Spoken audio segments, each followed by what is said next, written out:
برنامج الفعالية. طبعا دائما وابدا هناك مناضلات، مقاومات، شهيدات، علينا دائما ان نستذكرهم في يوم كهذا، فنبدا بدعوتكم لدقيقه صمت.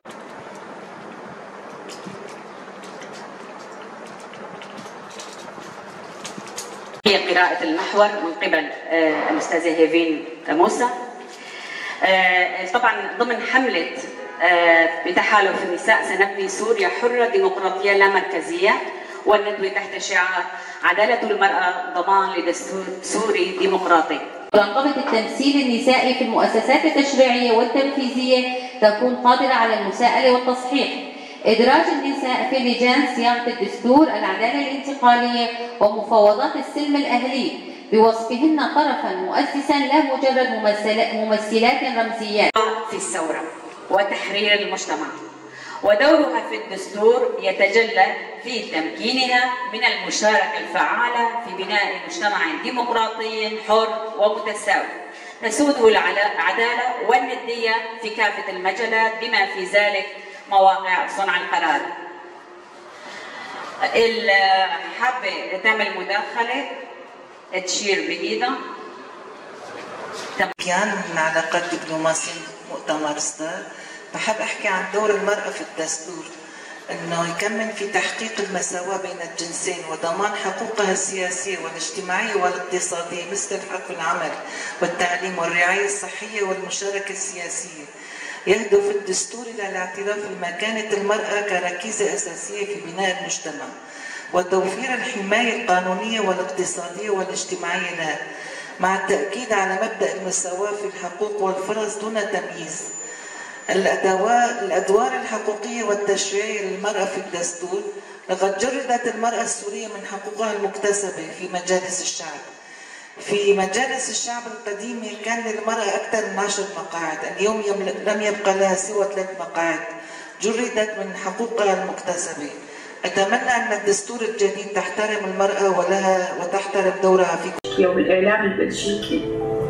المرأة المقاتلة، المرأة الأم، المرأة السياسية، المرأة الاجتماعية، المرأة القيادية، المرأة المتعلمة، الطبيبة وإلى آخره.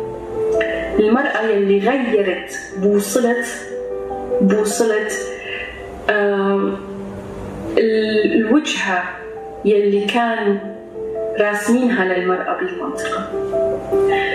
فشكرا لكم، شكرا لهي المبادرة العظيمة، رغم أنه للأسف الشديد ما في أي جهود من الدولة ذاتها أنها تدعي المرأة لتشارك في كتابة الدستور، إلا أنه المرأة اليوم واعية. ضمن حملة بتحالف النساء سنبني سوريا حرة ديمقراطية لا مركزية، وتحت شعار عدالة المرأة ضمان لدستور سوري ديمقراطي، نختتم ندوتنا بجملة من المخرجات، وهي: 1.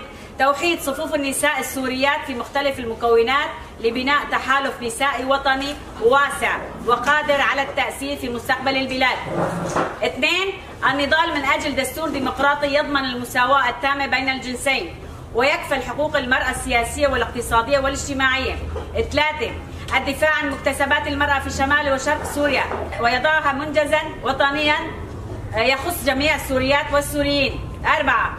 مواجهة العنف والحروب بأدوات الحماية الذاتية النسائية وتعزيز الوعي المجتمعي بمفاهيم العدالة والمساواة. 5. ضمان تمثيل النساء بنسبة لا تقل عن 50% في جميع مؤسسات الدولة والإدارة وصنع القرار. 6.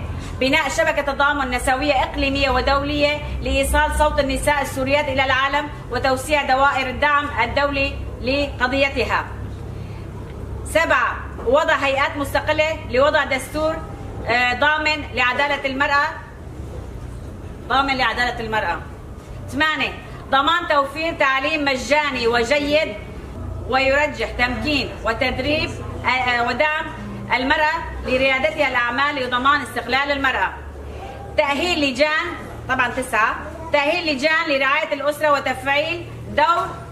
وتفعيل قانون الأسرة الذي يضمن دور المرأة الحقيقي في العائلة. شكرا لكم جميعا.